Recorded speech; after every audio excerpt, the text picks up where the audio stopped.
ఆంధ్రజ్యోతి పత్రిక చూద్దాం. కల్తీ కళ్ళు తాగి ఇద్దరు మృతి అంటూ 3వ పేజీలో వార్త ఇది.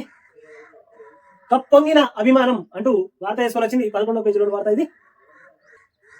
ఓపెన్ టాప్ బస్సుల్లో వస్తున్న భారత్ T20 జట్టుకు గురువారం ముంబైలోని మెరాన్ డ్రైవ్ లో జన వీరాజనం, ప్రధాని మోదీతో జట్టు సభ్యులు అంటూ వార్త వేసుకొని వచ్చింది.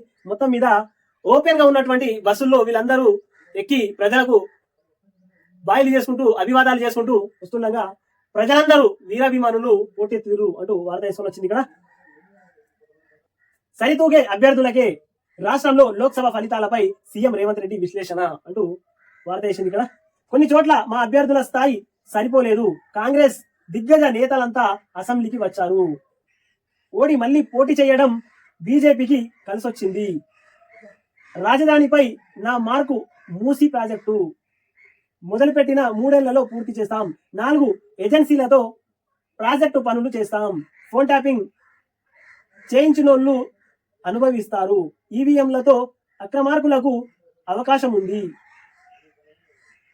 రాష్ట్ర ప్రయోజనాలపై కేసీఆర్ లా రాజీ పడను, ఏపీలో పంపకాల్లో చట్ట ప్రకారమే వ్యవహరిస్తా, ఢిల్లీలో మీడియాతో సీఎం రేవంత్ రెడ్డి ఇష్టగోష్ఠి అంటూ వార్త తీసుకొని వచ్చిందిగా 13వ పేజీలో వార్త.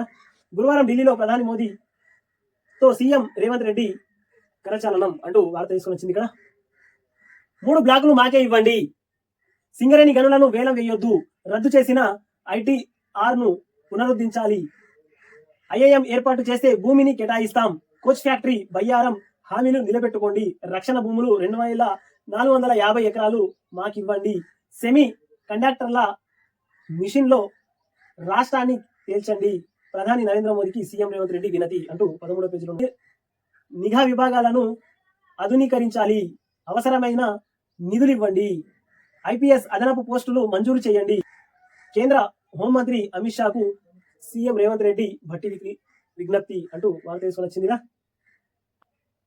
ఆ నివేదిక తర్వాతే చైర్మన్ గిరి, లోక్సభ ఎన్నికల్లో కాంగ్రెస్ నేతల పనితీరుపై కురియన్ కమిటీ సమీక్ష, నివేదిక ఇచ్చాకే నామినేట్ పోస్టుల భర్తీ అంటూ వార్త తీసుకొని వచ్చింది. ఇక్కడ 6 బీఆర్ఎస్ ఎమ్మెల్యేలు కాంగ్రెస్ లోకి, కారు దిగిన దండే విఠల్, భానుప్రసాద్, దయానంద్, ప్రభాకర్ రావు, మల్లేశం, సారయ్య రేవంత్ నివాసంలో అర్ధరాత్రి 1 గంట తర్వాత పార్టీ మారిన నేతలు, బీఆర్ఎస్ కు మరో భారీ షాక్, మండలిలో 12కు చేరిన కాంగ్రెస్ బలం అంటూ వార్త వేసింది. అర్ధరాత్రి 1 గంట తర్వాత చేరినంట బీఆర్ఎస్ కు షాక్ ఇచ్చిర్రు అంటూ వార్త వేసుకొని వచ్చింది. ఇక్కడ బండ్లను చేర్చుకుంటే ఆత్మహత్యే 13వ పేజీలో వార్త.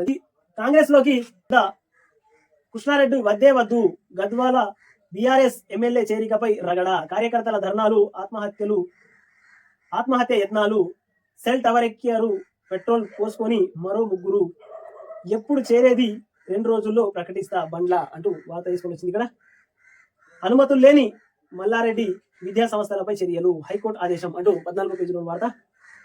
వణికిస్తున్న డెంగ్యూ చికెన్ గున్యా అంటూ వార్త తీసుకొని వచ్చింది 14వ పేజీలో వార్త. ఇది కూడా 103, 104 డిగ్రీల జ్వరం, తగ్గిపోతున్న ప్లేట్ లెవెల్స్, అడుగు తీసి అడుగు వేయలేనంతగా కీళ్ల నొప్పులు, రాష్ట్ర వ్యాప్తంగా టైగర్ దోమ జ్వర విహారం, పగటిపూట కుట్టే ఆ దోమతో వ్యాపిస్తున్న జ్వరాలు, సొంత వైద్యం వద్దని వైద్యుల హితవు అంటూ 14వ పేజీలో వార్త. ఇది హైడ్రా, జిహెచ్ఎంసీతో పాటు ఔటర్ వరకు పరిధి 27 మున్సిపాలిటీలు, 33 పంచాయతీలు, జిహెచ్ఎంసీ HMDA నుంచి నిధులు, సంస్థ కమిషన్ కు పూర్తి అధికారాలు, చెరువులు, సర్కారీ స్థలాలపైన పర్యవేక్షణ, అక్రమ నిర్మాణాల నియంత్రణకు చర్యలు అంటూ 12వ పేజీలో వార్త. ఇది సకల వసతుల పల్లె అంటూ వార్త వేసింది. ఇక్కడ గ్రామాలలో రోడ్లు, విద్య, వైద్యం, తాగునీరు తదితర వసతులపై ఫోకస్, 10,909 గ్రామాలలో కల్పనకు యోచన, రాష్ట్ర ప్రణాళిక సంఘం సంకల్పం, 6 నెలల్లో ప్రభుత్వానికి నివేదిక, సంఘంపై వైస్ చైర్మన్ జి చిన్నారెడ్డి వెల్లడి అంటూ 13వ పేజీలో వార్త. ఇది హైదరాబాద్ విజయవాడ హైవేను విస్తరించాలి అంటూ 3వ పేజీలో వార్త. ఇది ప్రాణాలు తోడేస్తున్న వాయు కాలుష్యం అంటూ 2వ పేజీలో వార్త. ఇది హైదరాబాద్ తో పాటు దేశంలోని 10 నగరాలలో అంతర్జాతీయ స్థాయి అధ్యయనం, రోజువారీ మరణాలలో 7.2% వాయు కాలుష్యమే కారణం, లన్సెట్ లో వెల్లడి అంటూ వార్త తీసుకొని వచ్చింది. 8 నెలల గరిష్టానికి నిరుద్యోగిత రేటు అంటూ వార్త తీసుకొని వచ్చింది. ఇక్కడ రాజ్యసభ సభ్యత్వానికి కేకే రాజీనామా అంటూ 14 పేజీలోని వార్త. K9 టీవీని సబ్స్క్రైబ్ చేయండి, షేర్ చేయండి, కామెంట్లు పెట్టండి.